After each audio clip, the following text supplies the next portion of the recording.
Yes. Gotcha.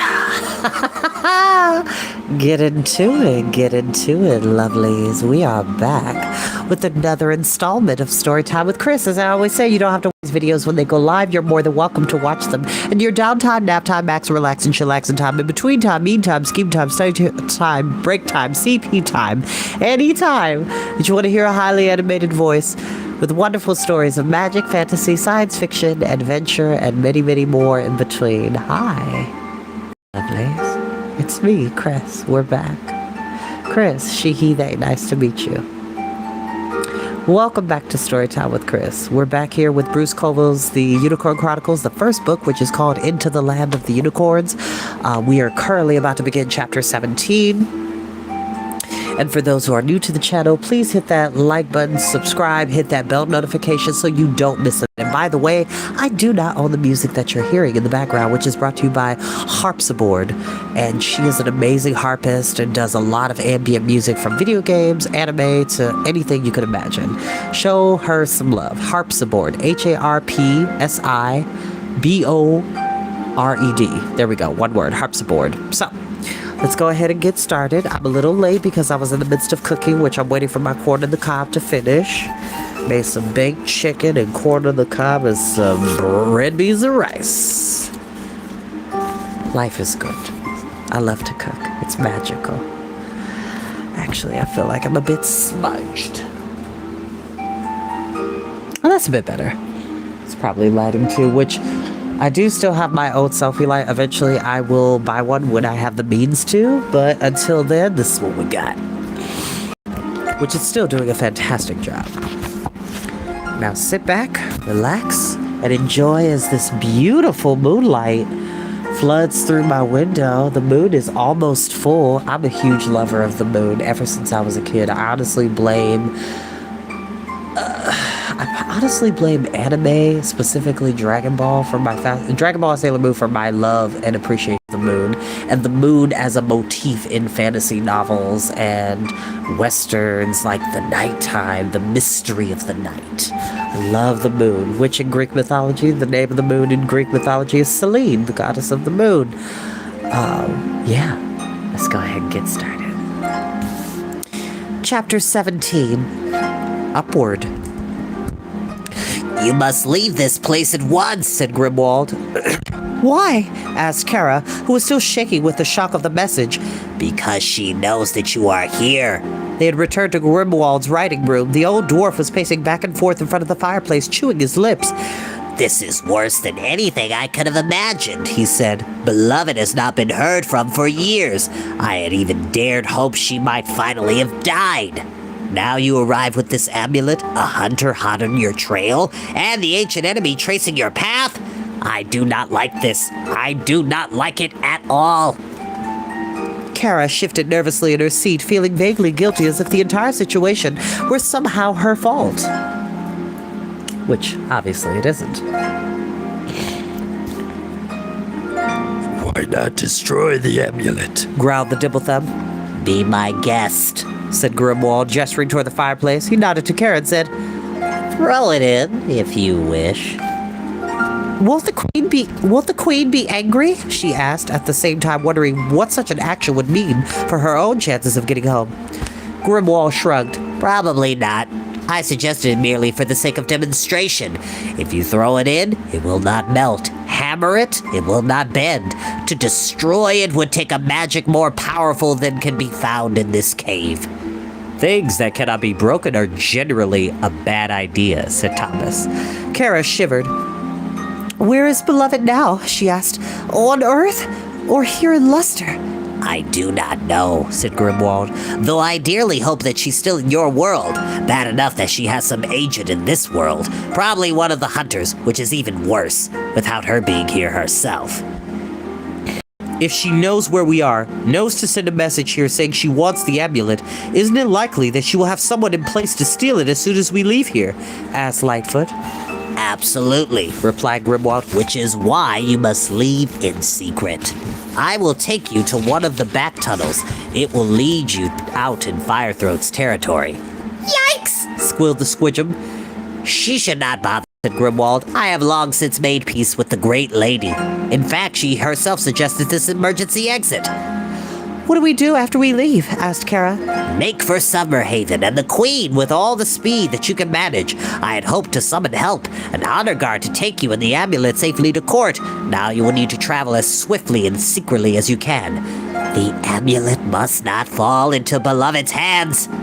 If it does... He shook his head, as if the magnitude of the catastrophe was beyond his power to describe. Altogether quite impossible to describe. Blood. The trip through the tunnels was longer than Kara had expected, mostly because it had not occurred to her that Grimwald could have such a lengthy passage underground. They traveled first through a corridor lined with wood, then for a long way through natural rock, crossing underground streams, traversing caves so huge she wasn't sure they would find the other side, and narrow places so small the Dimplethumb could barely squeeze through them. Finally, they left the caverns and entered an earthen tunnel supported by beams. Man-made, Kara thought to herself, then realized that Hero Luster, handmade, was the most she could say, and be sure that she had the truth. The Squidgem rode on her shoulder for most of the journey, nervously crooning nonsense syllables in her ear. His fluffy tail curled around her neck felt as friendly and safe as the stuffed animals that lined her bed at home. Home. The thought nearly stopped her in her tracks. She could not think of home without thinking of her grandmother, and she could not think of her grandmother without a pang of fear, wondering what had happened to her in the Tower of St. Christopher's. Though now that she knew who had chased them there, she wasn't even more confused. Aside from the Squidgem's chatter, they traveled in silence. Once or twice Lightfoot made a point of stepping beside her. When she put her hand on his shoulder, he thought to her, "I just wanted to see if you were all right." Eventually, they reached a set of 5 earthen steps. The steps led up to a wooden door. The door slanted toward them. The angle was so sharp that when Kara pressed her forehead to the door, its base was still some 5 feet ahead of her, level with her knees. Grimwald said something to the Dimplethumb. The creature put a paw-like hand on Kara's shoulder to draw her back. Stepping past her, he pressed his shoulder against the door. It opened into twilight, revealing a sky just starting to blossom with stars. Kara now saw that the reason for the door's angle was that it was set in the side of a hill, so it's kind of slanted like this, and so they're coming out this way instead of this, where it's coming out this way. So it's slanted because it's a secret entrance. We're going to put a quotation on that, because it's not secret if you know it. Once outside, she saw that the door's exterior had been disguised with grass and wildflowers and rocks that she had guessed must somehow have been glued in place, or she realized had there by some magic. Grimwald pointed ahead of them and began to speak to Lightfoot, giving the unicorn directions, Kara assumed. The dwarf turned to her. It was a great pleasure to meet you, Miss Kara, he said with such obvious sincerity that she suddenly felt somehow more at home here. Not all stories are good, not all endings are happy. May your story, on which may ride the fate of us all, be both good and happy. Give my regards to the Queen and to your grandmother if you are lucky enough to see them. I will, replied Kara, somewhat confused by the combination of gloom and hope in the dwarf's words. Wall turned and stepped into the hillside. When he closed the door, it was almost as if he had never been there. The Dimplethumb made some growling noises.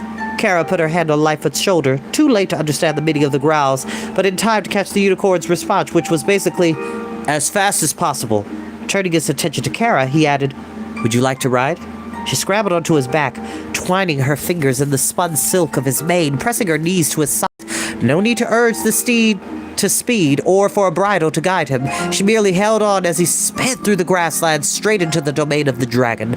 The Squidgem and the Dimplethumb traveled beside them, the Dimplethumb usually on his hind legs but occasionally dropping to all fours. Thomas ambled along behind, seeming not to hurry, yet never falling very far back. They were nearing the foothills. A full moon had risen, painting the entire landscape with silver light. Suddenly, the Squidgem shrieked and leaped onto the Dimplethumb's back. "Look, see! Look! Look! Look!"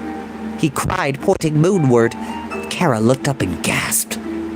dark as the darkest of the night, Firethroat was flying. She crossed the moon once, and then again, her great and terrifying shape starked against the silver orb.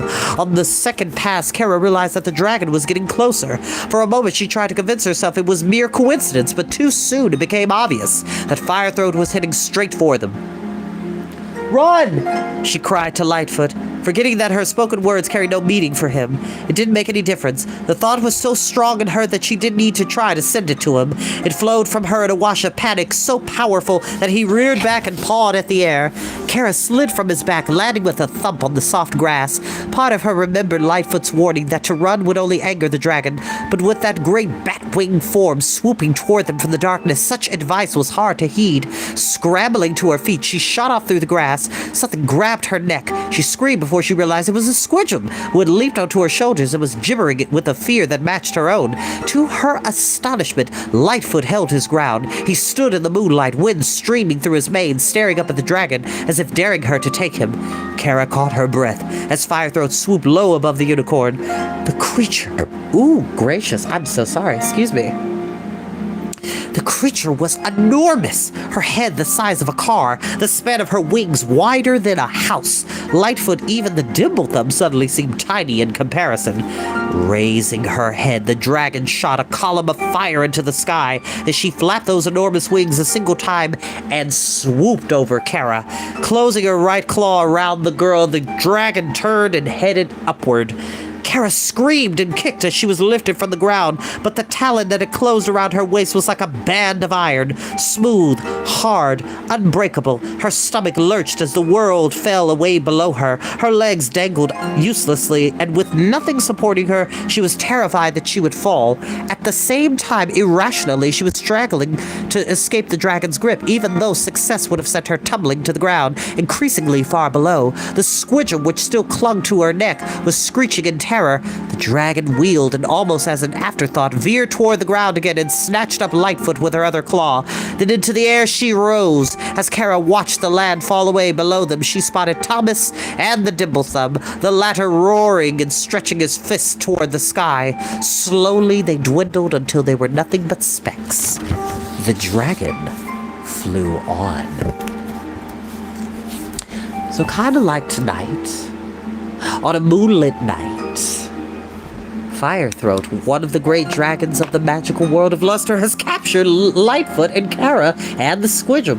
Why, though? Well, we were just told by Grimwald that he and the great lady, Firethroat, have a good rapport, meaning they have a good friendship with each other. So what would make her capture the two characters? We shall find out next week when I see you on Tuesday. Bye, lovelies. See you then. Bye-bye.